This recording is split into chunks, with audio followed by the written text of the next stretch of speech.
Actuellement, les dossiers nouvellement déclassifiés dans l'affaire Jeffrey Epstein, le délinquant sexuel condamné, font couler beaucoup d'encre sur les chaînes de télévision publiques. Il est frappant de constater que des vidéos et des images sont régulièrement mises en avant sans vraiment prouver que des centaines de mineurs ont été maltraités, violés et prostitués de force pendant des décennies au sein de ce réseau élitiste.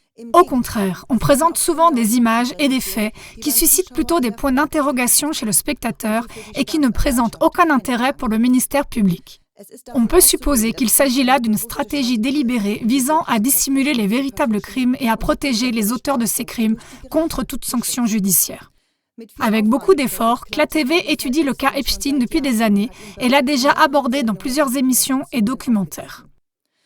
L'affaire a été minutieusement traitée à l'aide de sources solides, par exemple les longues recherches menées par des journalistes d'investigation de haut niveau comme Nick Bryant, Julika Brown et Brittany Webb. En outre, de nombreux témoignages de victimes, souvent même sous serment, ainsi que des documents officiels, notamment du FBI, ont été analysés et peuvent être consultés dans les émissions citées ci-dessus.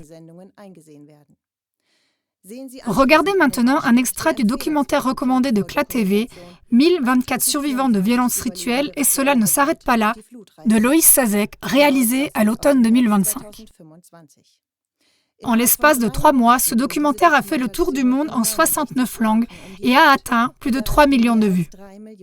Qui sait ce que CLA-TV a réellement déclenché avec cela ? Nick Bryant avait déjà publié sur Internet en 2015 les protocoles de vol concernant le Black Book d'Epstein. À la page 85, on y lit clairement le nom de Donald Trump et bien d'autres noms de personnalités éminentes. Nick a obtenu ces informations par l'intermédiaire d'Alfredo Rodriguez, le majordome d'Epstein. Virginia Giuffre, une victime connue d'Epstein, a confirmé tous les auteurs mis en avant par Rodriguez. Virginia Giuffre a accusé, outre Epstein, les personnalités de l'élite qui apparaissent à l'écran d'avoir abusé d'elle. Elle a été retrouvée morte à son domicile après un accident douteux le 25 avril, prétendument par suicide. Elle a cependant déclaré dans un tweet, bien avant, qu'elle n'était en aucun cas suicidaire, mais que de nombreuses personnes mal intentionnées voulaient la faire taire. Katie Johnson de Californie est une autre victime et a témoigné qu'elle avait été violée par Epstein et Trump. Donald Trump m'avait demandé spécialement parce que je lui rappelais sa fille. Et il a dit, « Eh bien, elle a aussi 13 ans. » Donc, il le savait déjà quand il m'a vue pour la première fois. Mais il est venu me voir en colère parce que je pleurais et m'a dit que je devrais être reconnaissante que quelqu'un comme Donald Trump ait pris ma virginité. Dans sa déclaration sous serment, elle a fait savoir que Trump aimait regarder les orgies d'Epstein pendant qu'il se masturbait et qu'il s'était plaint de la fellation qu'une fille de 13 ans et une autre de 12 ans avaient pratiquée avec lui. Dans le procès verbal du tribunal, le récit de Cathy sur les viols de Trump est consigné. 12e. Lors de la 4e et dernière rencontre sexuelle avec le défendeur Donald Trump, la plaignante Katie Johnson a été attachée à un lit par le défendeur Trump, qui a ensuite violé la plaignante Johnson. Au cours de cette agression sexuelle brutale, la plaignante Johnson a supplié à haute voix le défendeur Trump d'utiliser un préservatif, s'il vous plaît.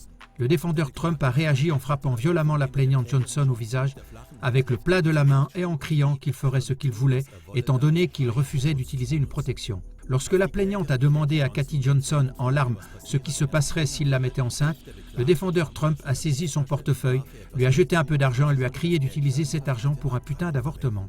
Le journaliste et écrivain américain Michael Wolff rapporte que Melania, la femme de Trump, a eu des relations sexuelles avec Jeffrey Epstein 1 an avant de rencontrer Trump.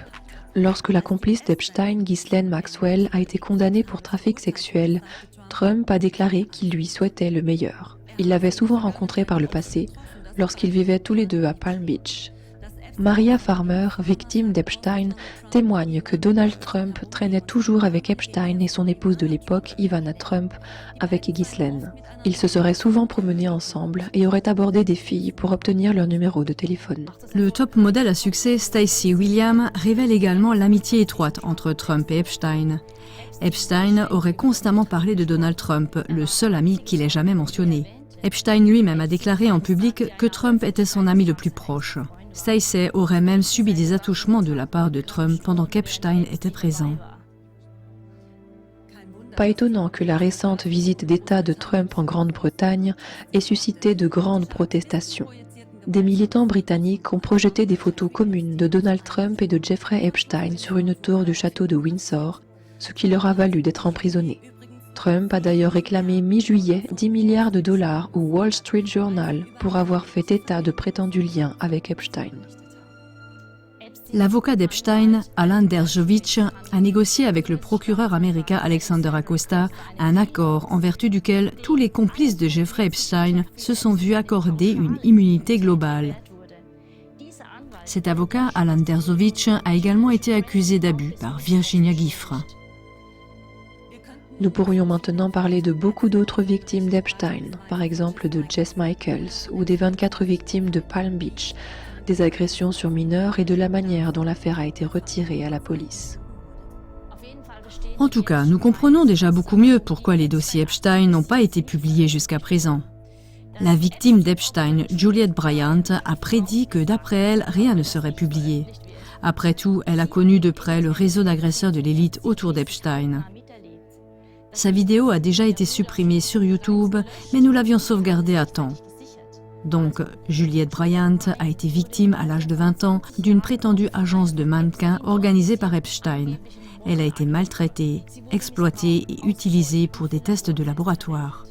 Selon d'autres sources, Trump avait d'ailleurs lui-même une agence de ce type appelée Trump Model Management, participation à partir de 14 ans. Selon de nombreux rapports de médias établis, l'agence de mannequins de Trump a également servi de façade à ce trafic d'êtres humains. Au moins 28 jeunes femmes ont porté plainte pour inconduite sexuelle allant jusqu'au viol. Trump a stoppé une enquête du Sénat au cours de son premier mandat. Revenons à Juliette Bryant, la modèle victime. Elle raconte qu'elle s'est un jour réveillée nue et paralysée sur une table de laboratoire. Autour d'elle se tenaient des personnes en combinaison de protection. Elle dit qu'Epstein était très ami avec Bill Clinton, Kevin Spacey et Chris Tucker. Juliette témoigne qu'Epstein a travaillé pour le Mossad avec Robert Maxwell et Leslie Wexner. David Icke confirme dans une interview qu'Epstein a dirigé une opération d'extorsion pour le compte d'Israël et du Mossad. Epstein aurait également dit personnellement à Juliette qu'il avait travaillé pour la CIA. Il semble qu'il ait eu des photos de lui avec le pape et Fidel Castro et qu'il ait été ami avec George Bush, Trump et le prince Andrew.